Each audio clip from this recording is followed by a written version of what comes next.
Let me tell you about that magnificent episode in human history.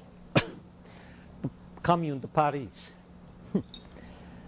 The story starts with stupidity. I'm speaking of Napoleon III, nephew of Bonaparte. He was a buffoon, a stage actor smiling to the crowds while 16 million French peasants lived in blind, dark hovels, their children dying of starvation. But because he kept the legislature, because people voted, people thought that they had a democracy. A common mistake. Bonaparte wanted glory, so he made the mistake of attacking Bismarck's armies and was quickly defeated. Whereupon the victorious German troops marched into Paris, where they were met by something more devastating than guns: silence. They found the statutes of Paris draped in black, an immense, invisible, silent resistance. So they did the wise thing. They paraded to the Arc de Triomphe and quickly departed. The old French order, the Republic, liberals they called themselves, they did not dare come into Paris.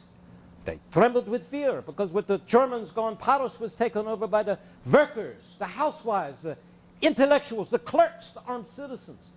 The people of Paris formed not a government, but something more glorious, something that governments everywhere fear: a commune, the collective energy of the people. It was the Commune de Paris. People were meeting 24 hours a day, everywhere, knots of 3 and 4, making decisions together.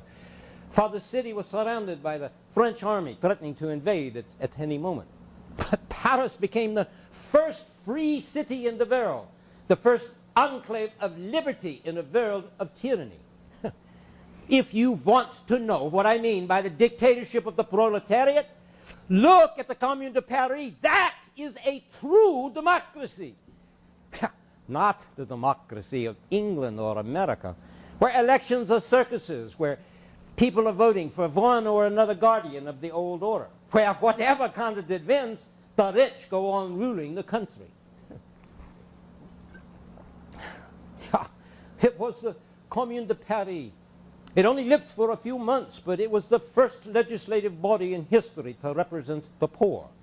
Its laws were for them. It abolished their debts and postponed their rents. And it forced the pawn shops to return their most necessary possessions. Their leaders refused to take salaries higher than the workers. They shortened the hours for bakers and planned how to give free admission to the theaters for everyone. And the great Courbet himself, whose paintings had stunned Europe, presided over the Federation of the Artists. They reopened the museums and set up a commission for the education of women, something unheard of, the education of women. And they took advantage of the latest in science, the lighter-than-air balloon.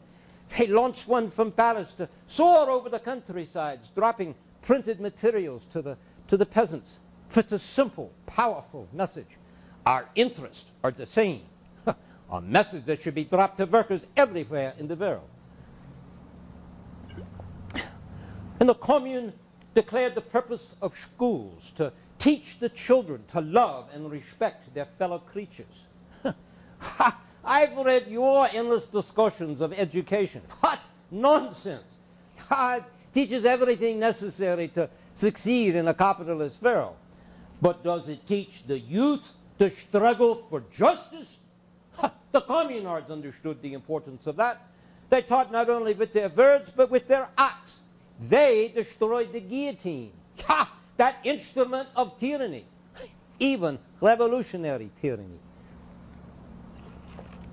And then, wearing red scarves, carrying a huge red banner, buildings festooned in sheets of red silk, they gathered around the Vendôme column, that symbol of military power. A huge statue surmounted by the bronze head of Napoleon Bonaparte. A pulley was attached to the head, capstan turned, and the head came crashing to the ground, and people climbed over the ruins. A red flag now floated from the top of the pedestal. Now it was a pedestal not of one country, but of the whole human race. Men and women watching wept with joy. That was the Commune. The streets were always full. Discussions were going on everywhere. People shared things. They seemed to smile more often. Kindness ruled. And the streets of Paris were safe without police of any kind. That is socialism. Of course, that example of the Commune could not be allowed. So the army of the Republic marched into Paris and commenced the slaughter. The leaders of the Commune were taken to the Père Lachaise cemetery and lined against the stone walls and shot. Altogether, 30,000 people were killed. Ha! The Commune was crushed by the wolves and swine, but it was the most glorious achievement of our time. Ha! They feared the Commune. It was dangerous. It was too inspiring an example for the rest of the world, so they drowned it in blood. It still happens, does it not, that whenever in some corner of the world people, innocent of ideology, just angry with their lives, push aside the old order and commence to experiment with a new way of living, that it cannot be permitted. So they, you know who I mean by they, set about to destroy it, sometimes insidiously, covertly, sometimes directly and violently.